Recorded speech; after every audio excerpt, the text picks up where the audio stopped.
tuendeleze, lakini pia niombe pia, nimelisema hili mwanzo, tusiache kuchagua viongozi watakaotuvusha katika hili. Na ZAPSO ni moja miongoni mwa vyama vya wafanyakazi ndani ya Zanzibar vilivyo chini ya mwamvuli wa shirikisho la vyama vya wafanyakazi ZATO. Kwa hiyo ni jambo linalofanyika, si jambo linalofanyika kienyeji, lakini ni jambo ambalo limefuata misingi ya sheria za kimataifa, sheria za nchi na katiba ambazo zimetungwa ndani ya vyama vyenyewe,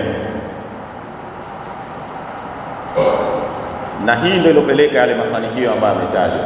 Mimi nipongeze sana kwa mafanikio makubwa ambayo ZAPSO imefikia katika kipindi hichi. Yametajwa mengi hapa, kuongezeka kwa wanachama zaidi ya 666 sio jambo dogo.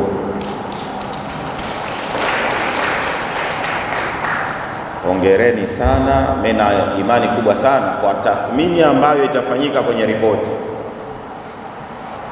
na kwa uchaguzi ambao utafanyika, endapo watachaguliwa viongozi imara, na naamini kwamba atachaguliwa hivyo, basi ongezeko hili litaongezeka zaidi na zaidi.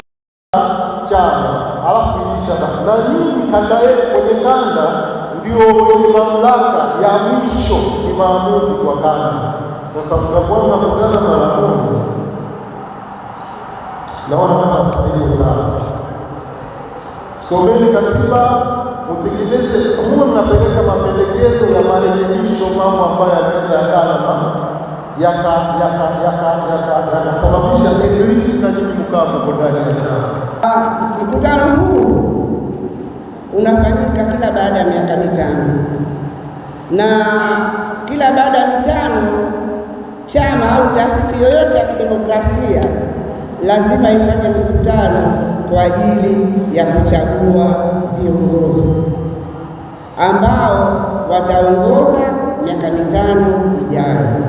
Nafikiri kwa upande wa kanda wa chama chetu tumeanzia kanda ya pili, leo tunafanya uchaguzi na mwisho tutaelekea kwenye taifa. Sasa nazungumzia kwenye uchaguzi. Katika uchaguzi tutakuwa na kura ambazo zitazipigwa na kuna wagombea wamegombea. Sasa wale kura zao ambazo zitakuwa hazikutosha, basi wasivunjike moyo wala wasikasirike. Chama chetu kina nafasi nyingine ngazi ya taifa mbalimbali.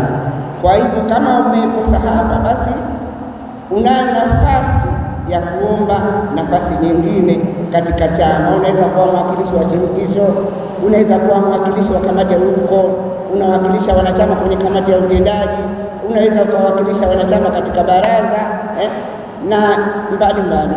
Sawa. Sasa ili tupate viongozi bora, tupate viongozi imara, kwa sababu si kila mwanachama ana uwezo wa kujitetea.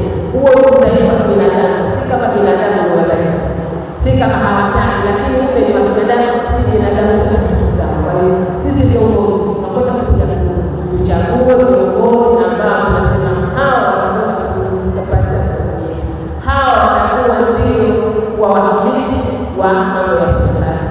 Tuna sheria za kazi karibu 5. Sisi tunatakiwa nini kuwasaidia wafanyakazi. Kwa hiyo wajibu wetu mkubwa ni kuhakikisha kwamba wafanyakazi wenzetu hawafanyi kazi katika mazingira ambayo wao hawataka. Tuwasaidie kuelimisha, tuwasaidie kufanya kazi kwa bidii, lakini vile vile waelewe kwamba kuna maslahi na haki zao sehemu za kazi. Mafanikio ya kwanza ni tumefanikiwa kutatua migogoro na kufanikiwa kudai malalamiko ya wanachama wetu ipatayo 73. Fanikio la pili, ndugu mgeni rasmi, ni kuweza kushawishi waajiri kuteua wafanyakazi bora wakiwa wanachama wote, nao idadi yao ni 99.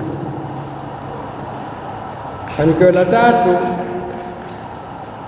ni kukaa na waajiri pamoja na wafanyakazi, kuunga mkono kwa vitendo wanachama hao ili kuona chama kinaunganisha wafanyakazi na kuwa kitu kimoja na kupatikana kwa tija katika serikali yetu. Na la nne, ndugu mgeni rasmi, ni kufanikiwa kusajili wanachama wapya vijana 666. Kwa hiyo ni kwa ufupi tu. Kwa hiyo kwetu sisi tunasema kwamba hayo yalikuwa ni mafanikio.